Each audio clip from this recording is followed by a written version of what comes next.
வணக்கம் ladies and gentleman.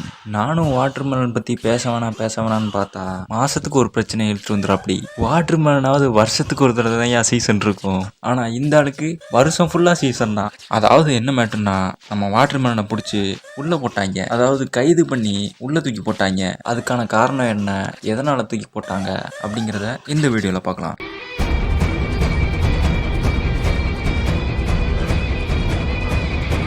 அது என்னன்னா, வாட்டர்மெலனை கைது பண்ணி உள்ளே வச்சுட்டாங்க. இதுக்கு காரணம் என்ன அப்படின்னு கேட்டிங்கன்னா, சிலுமிசம் பண்ணிட்டானா அப்படின்னு கேட்டிங்கன்னா இல்லை. இதுக்கு முன்னாடி விட்ட குறை தொட்ட குறை இப்போ வந்து அடிக்குது. என்ன ஆச்சுன்னா, கொஞ்ச நாளைக்கு முன்னாடி ஒரு யூடியூப் சேனல் இவரை கூப்பிட்டு இன்டர்வியூ பண்ணியிருப்பாங்க. இந்த வாட்டர்மெலனை கூப்பிட்டு போயிட்டு என்ன படம் நடிக்கிறீங்க, எப்படி இருக்கீங்க, இப்படி இல்லாமல் கேட்டிருக்க போகிறாங்க. அந்த இன்டர்வியூவில் இவர் ஏதாவது பேசுவார், அவங்க ஏதாவது கேட்டுட்டா உடனே மக்களே என்னை அடிக்கிறாங்க, கொடுமைப்படுத்துகிறாங்க அப்படின்ட்டு டக்குன்னு ஒரு ஃபோன் எடுத்து வீடியோ எடுக்க ஆரம்பிச்சிரும். அப்படி அந்த மாதிரி தான் நடந்திருக்கும். ஆனால் தலைவன் இந்த டைம் ஒரு படி மேலே போய் அங்கேருந்த பொருளெல்லாம் உடைக்க ஆரம்பிச்சிட்டான். அதுலேயும் காஸ்ட்லி கேமரா உடைச்சிருக்காரு. கேமரா லென்ஸ் டஸ் ஆயிடுச்சு. ஸோ வேணும்னே பொருளெல்லாம் போட்டு உடைச்சிட்டாரு. அதுக்கு காசுலாம் இவர் தான் தரணும். அப்படிங்கிறப்போ தலைவன் உங்களுக்கு முன்னாடி நான் போய் கொடுக்குறேன்டா கேஸு அப்படின்ட்டு போலீஸ் ஸ்டேஷன் போய் என்ன மானபங்கப்படுத்துறாங்க, ரூம்ல அடைச்சி வச்சு கொடுமைப்படுத்துறாங்க அப்படின்னு சொல்லிட்டு கேஸ் கொடுத்துருக்காரு. பட் என்ன பண்றது, தலைவன் கேஸ் நிக்கல. ஒரு வாட்டி கேஸ் கொடுத்தா பரவாயில்ல, ஓயாம கொடுத்தா உள்ள வரும்போதே செருப்பு கழட்டி அடிச்சிருக்க மாட்டாங்க. இதனால தான் தலைவன் கேஸு நிற்கலை. ஆனால் கொஞ்ச நாளில் பழைய கேஸ்லாம் தூர் வரும்போது தலைவனோட கேஸ் ஃபைல்லாம் பார்த்துருக்காங்க. அப்புறம் போலீஸ் போய் தம்பி ஏதோ பிரச்சனை இருந்திருக்கியாமா, மரியாதையாக உள்ளே ஏறிடு அப்படின்ட்டு தலைவனை சென்னை கீழ்ப்பாக்கத்துலேருந்து மதுரைக்கு போய் தலைவனை பொறி வச்சு பிடிச்சிருக்காங்க. அப்புறம் என்னன்னா, மாற்றி தகவல் வருது. இவர் தான் ஒரு இன்டர்வியூக்கு 1 லட்சம் வேணும்னு கேட்குறதாகவும், அப்புறம் கொடுக்கல் வாங்கல் பிரச்சனை இருக்குது, காசு தர மாட்டேன்னு சொன்னதும் கோச்சிக்கிட்டு போயிட்டாரு அப்படிங்கிறாங்க. அப்புறம் என்னாச்சுன்னா, இப்போலாம் இன்டர்வியூக்கு கூப்பிட்டா 1 லட்சம் கேட்குறாராம். முன்னாடிலாம் 5000 10,000 கேட்பாரு. ஆனால் இப்போது 1 லட்சம் மேலே கேட்குறாரு அப்படின்ட்டு சொல்லிட்டு இருக்காங்க. அதனால பார்த்தீங்கன்னா யாருமே இவரை இன்டர்வியூக்கு கூப்பிட்றது இல்லையாமா. இப்போ பார்த்தீங்கன்னா 1 மில்லியன் வியூ போகுது அப்படின்னா அந்த சேனலுக்கு 1 லட்சம் கிடைக்கும். அந்த 1 லட்சத்தை இவருக்கு தூக்கி கொடுத்துட்டா அந்த வீடியோ கிரியேட் பண்ணவருக்கு, எடிட்டருக்கு, இவங்களுக்குலாம் யார் காசு கொடுப்பா? கேமரா வச்சு, லைட்டிங் வச்சு, அந்த போஸ்ட் ப்ரொடக்ஷனுக்கே அவ்வளோ செலவாகும். அப்புறம் எப்படி இருக்கிற காசு எல்லாம் இவர் கொடுக்க முடியும்? அதனால தான் இவரை இன்டர்வியூக்கு யாருமே கூப்பிட்றது இல்லையா. இது மட்டும் இல்லாமல் பழைய ப்ராப்ளமும் சேர்த்து வந்திருக்கு. இவர் இன்ஸ்டாகிராம் போயிட்டு அவரை இன்டர்வியூ பண்ண சேனலை திட்டிருக்கா. அப்படி பதிலுக்கு அவங்க இவருக்கு ஃபோன் பண்ணி, ப்ரோ இதெல்லாம் வேணாம், ஒழுங்காக அந்த வீடியோ டெலீட் பண்ணிடுங்கன்னு கேட்டிருக்காங்க. அதுக்கு தலைவன் என்ன சொல்லியிருக்கான்னா, நான் வீடியோ டெலீட் பண்ணிடுறேன், ஆனால் வீடியோ டெலீட் பண்ணுறதுக்கு 1 லட்ச ரூபா கொடுன்னு சொல்லி கொலை மிரட்டல் விட்டுருக்காப்லையா. எதுக்கு கொலை மிரட்டல் விட்டுட்டு நடிச்சு காமிச்சாலே போதுமே.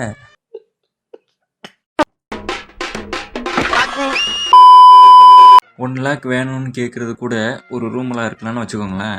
இருந்தாலும் எல்லாம் ஒரு ட்ரெண்டு வரைக்கும் தான். ஃபஸ்ட்டு ட்ரெண்டு சும்மா கையெடுத்து அழுகுற மாதிரிலாம் பண்ணுறது.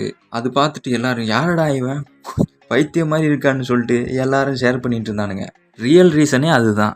இவரை வந்து கோமாளியாக பார்த்தாங்க, அதனால் ஃபேமஸாக மாறினார். இவர் அப்படியே நடிக்கிறதுல திறமையானவர், நடித்து கிழிச்சிருவார் அப்படின்லாம் ஒன்றும் இல்லை. அந்த ஒரு வாட்டர்மெலன் சாப்பிட்ற மாதிரி ஒரு சீனை ரீக்ரியேட் பண்ணிவிட்டு அந்த ஒரு நடிப்புனால தான் அவருக்கு சினிமாவில் வாய்ப்பு கிடச்சிச்சு. காசு கொடுத்து இன்டர்வியூ கூப்பிட்றாங்க. ஃபிசியோதெரபிஸ்ட்டாக இருந்திருக்காரு, அதில் அவருக்கு வருமானம் வரும். இன்டர்வியூக்கு போயிருப்பார், அதில் அவருக்கு ஒரு வருமானம் வரும். சினிமாவில் போயிருப்பார், அதுலேயும் அவருக்கு வருமானம் வரும். இப்படி தேவையில்லாமல் சினிமாவில் நடிகர்களை தப்பாக பேசி இவர் பேரை கெடுத்துட்டு வெளியே வந்துட்டார். இப்போ சினிமா வாய்ப்பு போயிருச்சா? இது பரவாயில்ல, எல்லைக்கேல இவர் இருந்தார். எல்லைக்கேல இவரை வேறு வழி இல்லாமல் போட்டாங்கன்னு வச்சுக்கோங்களேன்.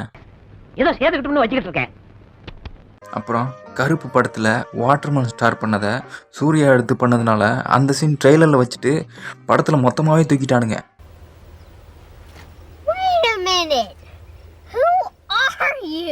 சாரிங்க, ஆக்சுவலாக இந்த சீனு சூர்யா தான் கஜினியில் பண்ணியிருந்திருப்பாரு. அதை வாட்டர்மெலன் ஸ்டார் பண்ணி இவர் ஃபேமஸ் ஆனதுனால இந்த சீனை கருப்புல சூர்யா சார் பண்ண வேண்டியதாயிருச்சு. ஒரிஜினலே சூர்யா சார் தான். நாடு விட்டு நாடு, கண்ட விட்டு கண்டம், குறிக்கோளோட பாஞ்சு குறி வச்சு தாக்குறார். இவர் ஓவரா பேசுறாரு. சூர்யா சாரே அந்த சீன் பண்ணியிருந்தாலுமே அந்த ஒரு சீனை தூக்கிடலாம்னு ஒரே வெட்டா தூக்கி போட்டானுங்க. அதுக்கப்புறம் இந்த வாட்டர்மெலன் ஸ்டார் நடித்த எந்த படமும் ரிலீஸ் ஆகலை. அப்படியே கண்ட்ரோலால் டெலிட் கொடுத்து டெலிட் பண்ணிட்டானுங்க போல இருக்குது. தலைவனுக்கு வந்த ஹேட்ரேட் அப்படி ஃபர்ஸ்ட் இருந்த அன்பு மாறி ஹேட்ரேட் வந்து ஓவரா போயிருச்சு. இதை அப்படியே விட்டுருக்கலாம். நக்கலாக பேசினாரு, ஜாதி கீதி பேசினாரு. இதெல்லாம் பல பேருக்கு காண்டாகி போயிடுச்சு.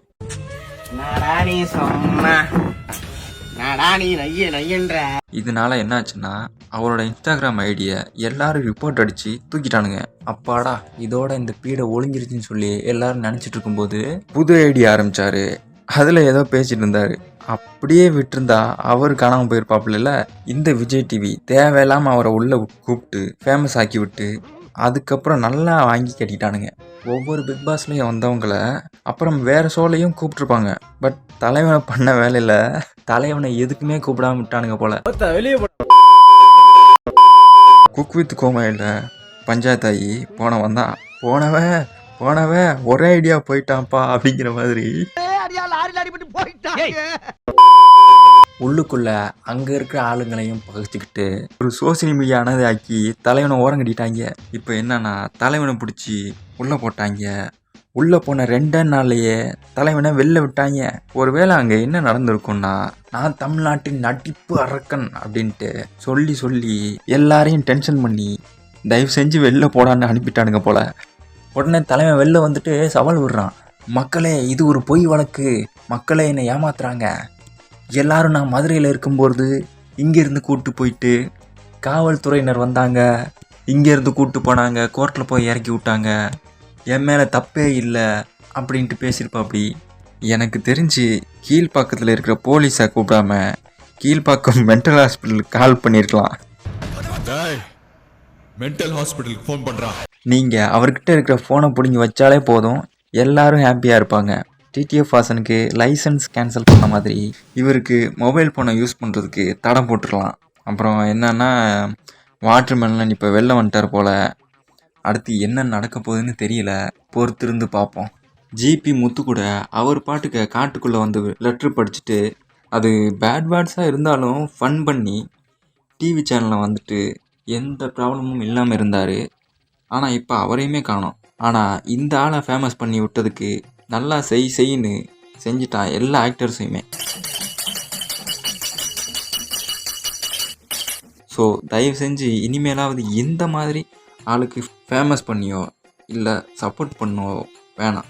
சரி, ஓகே, வீடியோ பிடிச்சா லைக் பண்ணி ஷேர் பண்ணி சப்ஸ்கிரைப் பண்ணி வச்சுக்கோங்க. ஃபன் வீடியோ நிறையா வந்துட்டு இருக்கு. பாய்.